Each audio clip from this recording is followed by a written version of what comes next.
how's it going, everybody? I'm Brent Mukai. I voice Gyoko, the Upper Moon 5 demon. So, thank you. Yeah, appreciate that. And give us your other highlights of your career. Oh man, too many to count. No, I play Dorsha in Ranking of Kings. I play Peony Ween. That is the real name of the character, canonically, in Don Da Don. I play, I play Scratchman Apu in One Piece, and I play Costas and Nader in Fire Emblem as well. Tiny, unknown projects. Oh my gosh. Yeah, that little indie game, Fire Emblem. Maybe and Don Da Don, maybe some of you have heard of it, but yeah. So, that's me. It's amazing. Yay!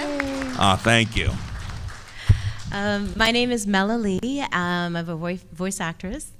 I play Kanata Ubuyashiki in Demon Slayer. There was an explosion, so, me and my family will get back to you. I am also Rin Tosaka in the Fate series, Yuki Cross in Vampire Knight, Tiki in Fire Emblem, Kikimora in The Owl House, Catwoman in DC Dark Legion, Jade in Mortal Kombat, and Lifeline in Apex Legends, Mozambique. She's also Tiki in Miraculous Ladybug. I am Tiki in Miraculous Ladybug, sorry. She's double Tikis. All the Tikis.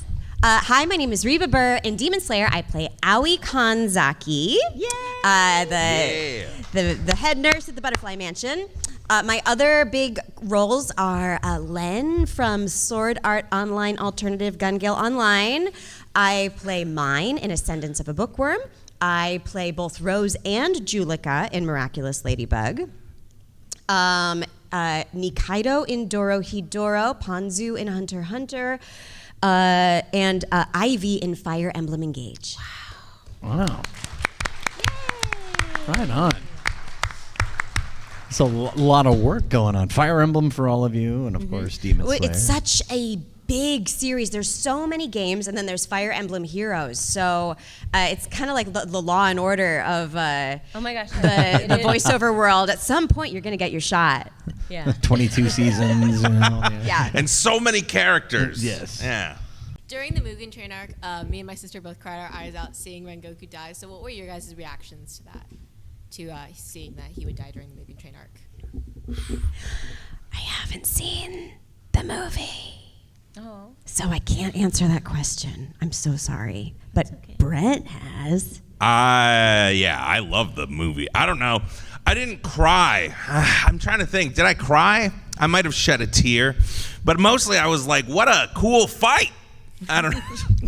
That's the typical guy answer, right? Like, look at the action. But I don't know. It's like one of the coolest deaths in all of anime, maybe. So, I mean, dude. That's high praise. Coolest deaths in all of anime. I would put it in the top 10 for sure. That's amazing. And you know your stuff. I really do. I love anime.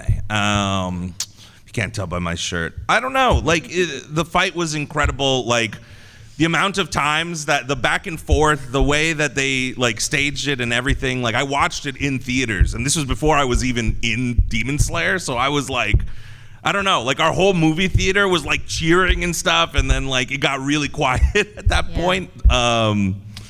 Yeah. I don't know. It felt more. It was definitely sad, but it felt more like, oh man, I was super hype. So yeah, that was my reaction. Well, I think in general in anime, it's not very Game of Thrones, so we're not used to beloved characters or any characters unless they're, hard line on one side of the battle ending. And so for me, it's like the little kid in me is like, what? Just it's hard to say goodbye to a well-written character. Okay, thank you very much. You're welcome. I've got a question for Brent. Yeah, what's up? Do you know if the upper 7 moon demons are based off of the 7 deadly sins? Ooh. Oh, that's a great question. That's a great question, isn't it? I don't know. What do you think? I don't know. I mean, that's the first time I've ever been asked that. Do you think so? Yeah, I've seen like a lot of stuff on the internet about it. I need to get into that. So which one would you be then, Brent? I don't know. Sloth? Which Gluttony, one is? What are the other ones? Avarice, greed. Avarice, I don't even know what greed. avarice is. I just know No, that. I don't Avarice really. is greed. Oh, avarice / greed. I don't know. That's a fun question, but yeah, I don't. It's not like when I went to record, they were like, "All right, guy, all right, dude, like you're one of the 7 deadly sins." It wasn't quite like that. But I want to look into that theory now. I think that's a kind of cool one because there are the technically 7 upper moons, so that would like coincide with all of it. Huh. What's it feel like to be so smart? Thank you. Yeah, sorry, I don't have a better answer, but yeah. What was the hardest scene for you guys to record, either like vocally or emotionally? Ooh. For me, it was definitely, well, I mean, I guess it's not a spoiler because the show's called Demon Slayer, right? So the demon gets slayed, but Oh man! I know. You just ruined it for me. I've only seen the Spoilers. first season. I know. Reba's mad at me now. Thanks, guys. No. The toughest part for me was watching my character's head get cut off and then being like, all right, here comes the backstory. And then there was like 0 backstory, and I was like, what happened? What? Even though Spider Guy's got a backstory, no backstory. I'm the upper 5 demon. What's going on? I was literally, I don't want to say offended, but I was like, what? You do want to say offended. I would say guess I offended, was brother. Come offended. on. I was deeply offended. If we could all get a letter going to Toei, no. But yeah, that was the toughest part for me, was realizing like, oh, he's just gone. I can't say I have a tough arc in Demon Slayer at all. I'm just adorable. Good evening. Welcome to the. I just basically wish everybody into their worst journey. Thank you all for coming. I think my hardest anime thing was when they cry, though. Higurashi. I play Rena, and it was the first time I saw the dark side. Obviously, I've seen it a lot since, but of anime. And she's not to spoil it, she's a little bit of a serial killer with a heart. But she's doesn't want to be a serial killer. She's like got the hatchet in hand, and she gets talked down off the roof, and she's crying. And I mean, it kind of goes back to what you were saying, is a lot of times people are not in control of their emotions or their actions, and they're really struggling. And I think it reminds us in the world that we all think we're the hero, but we're the villain in someone else's story. Yeah, I Oh my have a little God. more compassion. Oh, no. I hope I'm not the villain in somebody's story right now. Maybe.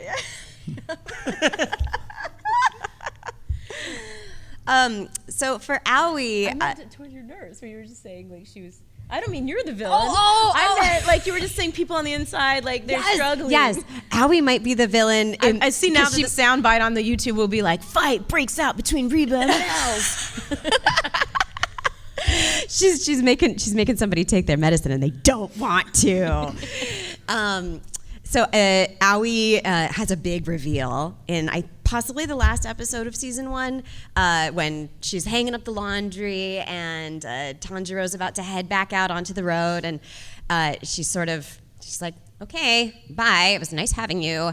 But underneath all of that, she also needs to show him that she really cares and she hopes he does well, and she's kind of sad and embarrassed, like I said, that she's not out there herself, but she has to maintain that exterior. So you have to play both layers of that, which is a good challenge for an actress. So I guess it's not a big emotional moment, but it's more of like a quiet storm. Thank you. You're welcome. You're welcome. Thank you. Do any of you have like any headcanons or any like theories about your characters that you voiced it before? It's for Demon Slayer specifically? For any of them. For a lot of them, we're working with something that's already been finished in a manga, so then I don't have to have a headcanon or a theory because I like finding out. Somebody's like, oh, well, this happens. Or, oh, they die. So that's usually how it goes. But speaking of canon, kind of a fun story, or what's the word I'm looking for? So anyway, Miraculous Ladybug. I'm going to talk about Miraculous Ladybug for a second.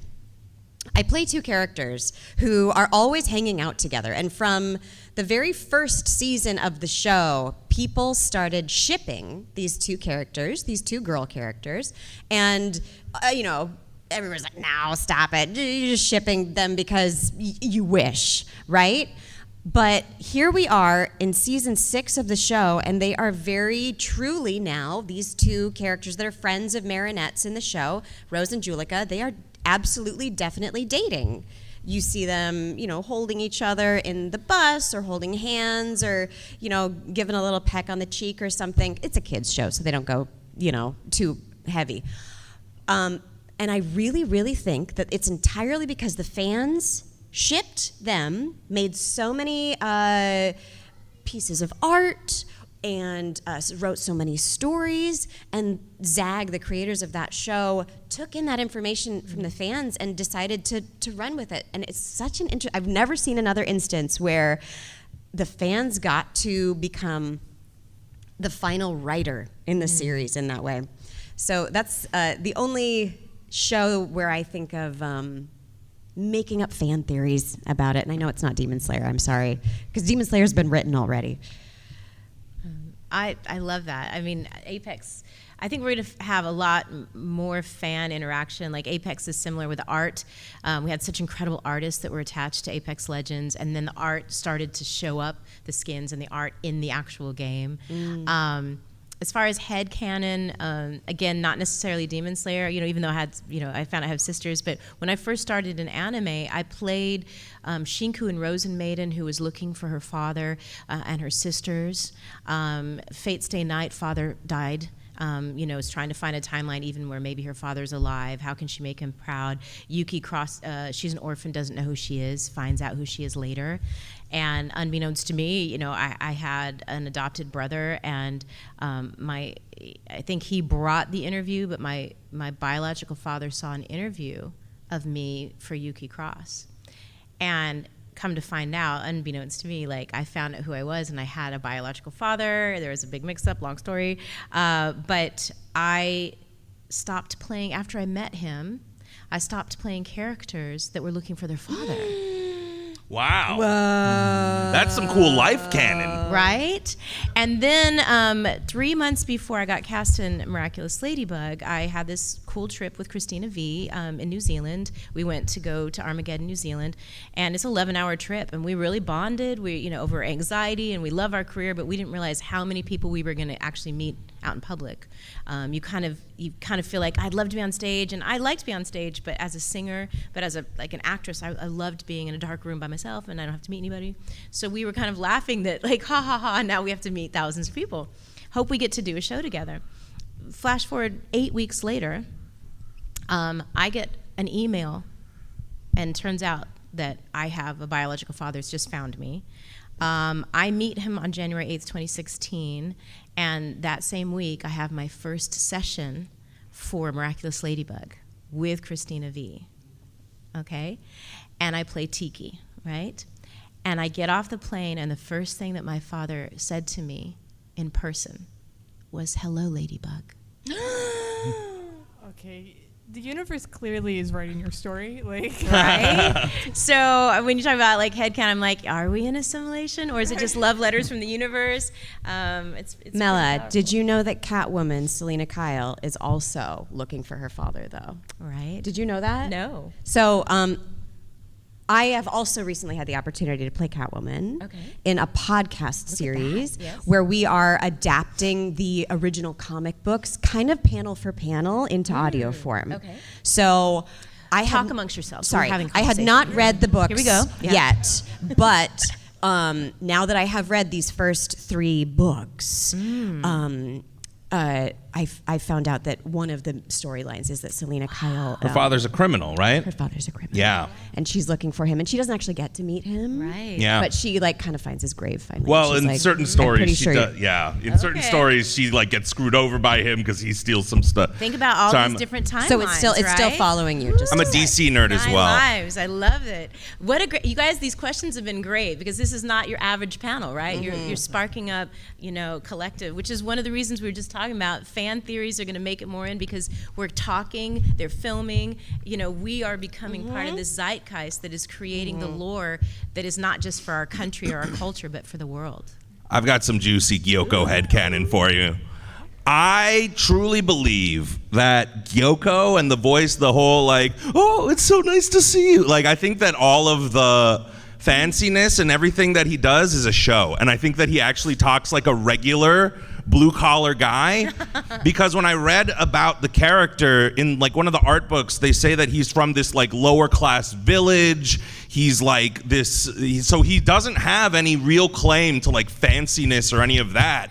And to me, what triggered it for me was when you listen to the Japanese actor, and then subsequently me, because I was taking hints off of the Japanese actor, when he gets really mad and really like insecure that the guy who's sharpening the sword won't look at him and all that stuff, he drops all the fanciness. Like, he just sounds like a regular dude. So like, if you go back and listen, there's nothing like fancy about it. He's literally just like this blue collar angry guy. And that's how I wanted to play it too, because that's how it interpreted it to me. But it made me go, I don't think he's actually fancy. I think he's putting on this voice and this character because he feels insecure about not being able to be like the perfection. And that's why he's always talking about perfection. And that's why he's always talking about like beauty, is like he feels like he can't achieve that. So he just kind of outwardly shows that, and like, and then that's probably why he ends up being like such a bad dude, right? He's like this killer, he's all of this stuff, and he was like a bad dude before he passed away, which is why I think he also didn't get a backstory, as I was joking about earlier. But yeah, I think that it's like, that to me, when I heard the character go off that far, I was like, whoa, that's a really cool choice, because that just really kind of summed up the character for me. So yeah, I think Gyoko, if you talk to him regular, he wouldn't sound the way he sounds. Now I'm just thinking about him having a southern accent, you know? It's like, howdy, y'all, what's going on? Thank you for the question. Yes, thank you. What's your favorite part about playing your Demon Slayer character, or just in general Demon Slayer? Oh, good question. You want to start? Oh, the laugh of Gyoko is my favorite. The yo, it's just such a silly laugh. Every time we got to do it, and the director was like, you don't have to do it exactly like the Japanese. I understand that it's a little bit, we can like, and I was like, no, I want to do it exactly like the Japanese. That's such a fun sound. And in general, I guess the animation, like just the care that's put into so much of the animation is crazy. Like, I struggle to think of something that's as beautiful and as fluid, right? In every aspect of the show, whether it's a little tiny one-off joke or whether it's, you know, these beautiful action sequences. Like, they throw in all these little Easter egg funny moments too, like in the background if you're watching close, like which follows the manga really brilliantly. Yeah, those are probably my two favorite. Silly to say, but like I was a free lunch kid and kind of like didn't sit with a lot of people at the lunch table. So I was awkward, and I moved 26 times before I was 21 and felt so on the outside. And what's really beautiful about my career now, I'm sorry, my heart's full. It's such a beautiful thing for you to say. I'm like, blah, blah. That I grew up to have a second childhood where I get to meet people just like me. Like, we all would have sat at the same table. And little 7-year-old Mela, the fact that I'm in Demon Slayer in the smallest way, but I have a Funko Pop, like to have like a doll made out of your character. Like, in what universe was tiny Mela, who was bullied and beaten up and didn't feel like she was, you know, worth anything? I grow up and I'm signing action figures and posters and dolls and getting to meet people that are like me, that like the bravery it takes to even ask a question, but sometimes the bravest thing you do is to get up in the morning, right? And that I get to meet people all over the world and recognize them for the bravery, because I know what it takes sometimes. But like the most exciting thing, I love our jobs. We get to meet each other because we don't always get to record together. No. So it's like, you guys supporting us means we get to fly over the world and like hang out and be fangirls and fanboys for each other. And then we get to like carry around toys. And sign posters and art, and nobody's laughing at us. It's the best. Yes, it's amazing. So thank you so much. What about you? What's one of your favorite parts? I love comedy. I love playing comedy. It's like just something that comes naturally to me. So I love that in Demon Slayer, my character is part of funny parts. She's often the one being sort of the straight man to either Zenitsu or Inosuke's really crazy antics. And it's not often that I get to be part of comedy in anime. There's some comedy animes, but there's a lot more like serious fighting ones or really complicated fantasy stories. So that's my favorite part. Great question. All right, thank you. How'd we do, guys? What a great panel, huh? Right on. If there's any other questions, please, by all means, feel free to come on up.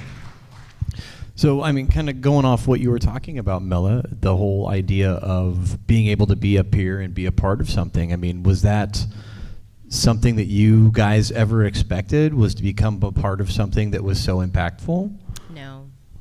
I was so grateful for the free food and the job, paying off my student loan. It never occurred to me in 2008 that I would still be playing the same characters for 17 years. Like, that's like a whole lifetime.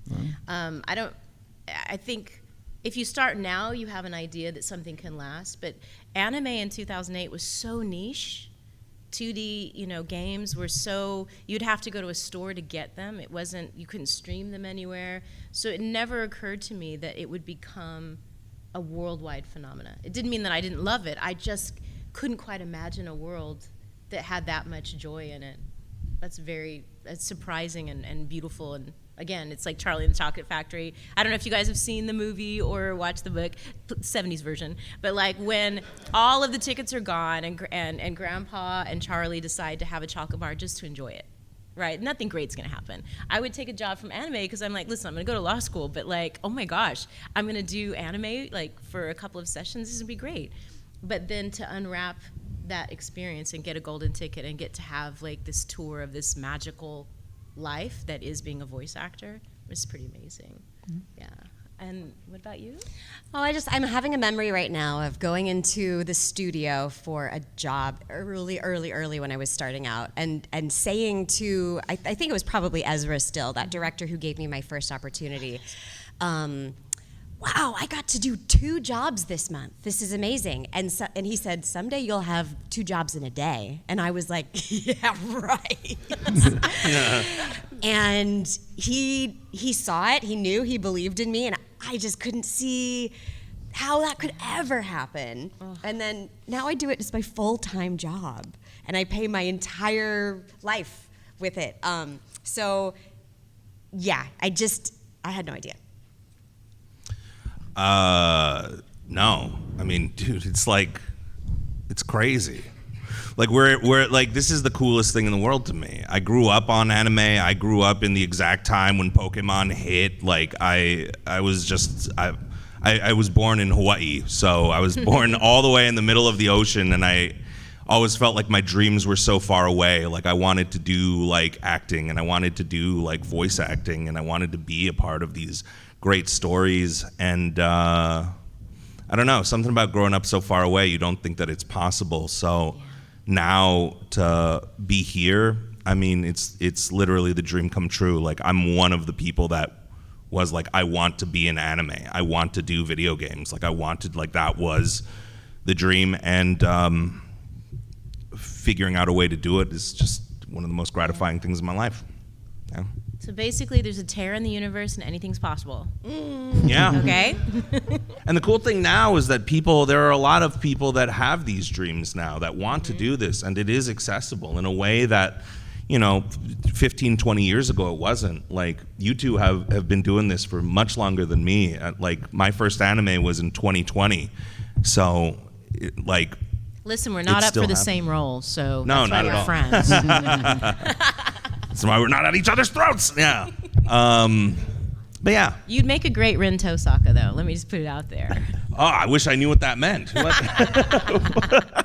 It's time for you guys to do the Demon Slayer challenge. Is that what he sounds like? Yeah, I would do perfect at that. You guys need to take your medicine. Yeah, I'll be the new Alexa. I'll be Do like, all of hey, the it's time to wake characters. up, everybody. If you guys could voice any other characters in Demon Slayer, who would they be? Oh, that's such a hard question. I mean, it'd be better if there were really bad actors in it and we wanted to replace them, but everyone does such a great job. Like, Yeah. My favorite kind of character to play is the evilest character there is. So I think there's another upper demon that I could play someday. I would love to be so bad. Dude, straight Inosuke all day. I love Bryce, and Bryce does an incredible job, but man, he's my favorite character in Demon Slayer because he's just I can see it. yeah. Inosuke is like the craziest, one of the craziest characters. I know, he's big energy and really silly and stupid and funny, and that's what I love most about him. And when you appear with Bryce, you hear Inosuke like every 5 minutes, and his voice never gives out. It's amazing. He's incredible. Like one of the world wonders for sure. I would not sign up to do Inosuke's voice for that I would reason. 1,000%. I'll never work again. My voice will break. Listen, Bryce is busy. There's people that step in for like Woody for Toy Story. Like, could you be like the Inosuke step in? You know? If Bryce came up to me and was like, bro, I need a replacement, do you mind? I yelled too much this week. I'd be like, yeah. Yeah. So look what you started. Thank you, sir. No, God help him. How have your characters in Demon Slayer inspired you to become better people? Oh. I see why you didn't want me answering the question. So sorry. Gyoko, not exactly the best example.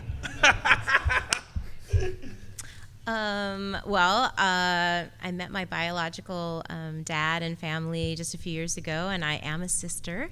So just like Kanata, I have a beautiful sister with dark hair, and getting to know them and their loves has definitely been very special. So it means a lot to me to have like a Funko Pop that kind of looks like us. You know, me, blonde hair, and her. But I think there is even though it's a small character, just the dynamic of wanting to please your father, please your family, being a part of a family legacy. Instead of it making me a better person, it really sometimes, the art and the work and the storylines of what I'm in, they kind of inform me to look at things that parallel in my own life. Yeah. What about you? Well, when I talk to people about Aoi, one of the things I usually end up talking about is how when I first started voicing her, the thing that led me into her was her eyes and how her eyebrows are down like this all the time. She seems really crabby. But underneath all of that, she's existing only to help people, right? And it kind of is revealed at the end of season 1 that she feels a lot of shame that she's not out there fighting harder and being a real demon slayer instead of working at the Butterfly Mansion. So you sort of realize that she's got a tough exterior, but a really soft interior. She actually cares very much about what people think of her. And when I look at her, and I have some other characters. Ivy from Fire Emblem Engage is the exact same. Tough exterior, soft, gushy interior. It reminds you that there's a lot of people out in the world like that. And that just because somebody is being mean or being really standoffish doesn't necessarily mean they don't like you. It might be more of an indication of how they're feeling insecure on the inside, and they actually need more love rather than less love. So that, I think, is how it's made me a better person. Thank you, Kevin. I was wondering if I could ask what your guys' favorite anime characters are of like all anime. Ooh. You guys are like AP level anime questions here. Wow. Luffy, One Piece, Zoro, One Piece. Zoro's my favorite character, but like Luffy's such a good main character. He's like number 2 for me. Favorite characters. I mean, it's hard not to say Eren Yeager, right? Like, too good, right? No spoils.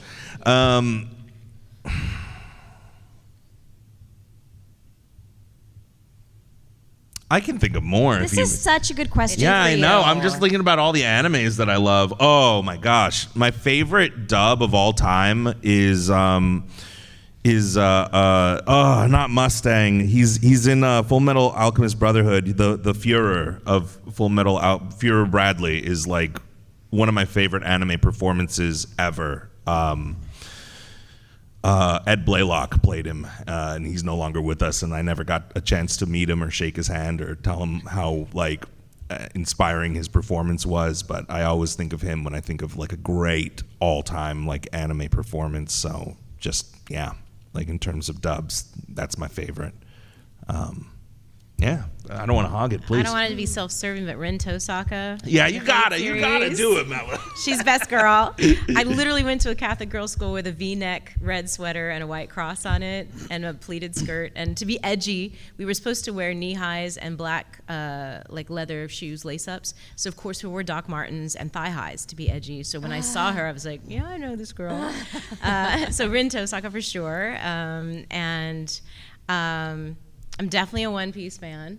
It was one of the few live-action ones. I mean, and not to dog at the end of their live actions. It was one of the few live actions where it like really stuck to the anime, and I was like, we have arrived! Because sometimes when they want to redo anime, it's as if they don't quite understand the art or the flow or the acting or it's like they miss it. They're trying to make it something it's not. Yeah. And the One Piece, I mean, I just watched that and was just like, that was the best. The best. What about you? I haven't seen any anime that I wasn't in, but can I answer for animation? Sure. Yzma from Emperor's New Groove is my favorite animated character. Okay. Eartha Kitt. I love her so much. She's a goddess. Yeah. Thank you. Thank you. Thank you. Well, I'm afraid with that, it looks like we are pretty much at time. So Yeah. Yeah. Thank you so much, guys. thank you very much, everybody. Please give a See us big on round of the table. applause to Reba and Mela and Brent. Thank you so much. And you guys will be headed back to your tables. You'll be here all weekend. So Come by visit all us at our means, tables, everybody. Come. Yes. Thank you very much, everybody.